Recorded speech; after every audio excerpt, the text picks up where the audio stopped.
দেখতে পাচ্ছেন মেঘনার উত্তাল পরিবেশ। ঘূর্ণিঝড় রিমাল আক্রমণের পর এই মুহূর্তে আমি আছি মেঘনা নদীর পাড়ে। সুন্দর মাছ ধরার চিত্র আপনাদের সামনে তুলে ধরার চেষ্টা করছি। ভিডিওটি না টেনে শেষ পর্যন্ত দেখার জন্য অনুরোধ করছি। আশা করি শেষ পর্যন্ত সাথেই থাকবেন। চায়না জালে ডিঙি নৌকা দিয়ে পানির নিচ থেকে চিংড়ি মাছ ধরা।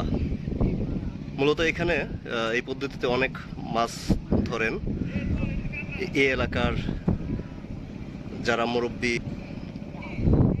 জেলেরা আছেন। হ্যাঁ, একটা জাল এর মধ্যে তোলা হচ্ছে। আমরা দেখবো আসলে কেমন মাছ ওঠে।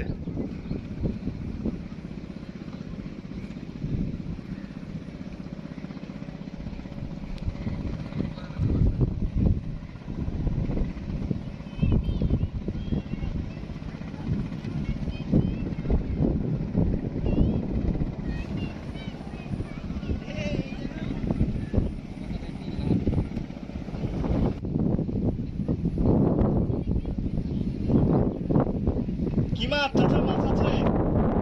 মাছ আছে? হ্যাঁ, ওই যে চায়না জাল, এটা দিয়ে অনেক মাছ ওঠে।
এই যে দেখতে পাচ্ছেন নৌকায় ঘূর্ণিঝড় রেমালের তাণ্ডব একদিকে চলেছিল, আর ওনাদের মাছ ধরা কিন্তু থেমে থাকেনি, সুন্দর পরিবেশে মাছ ধরছেন।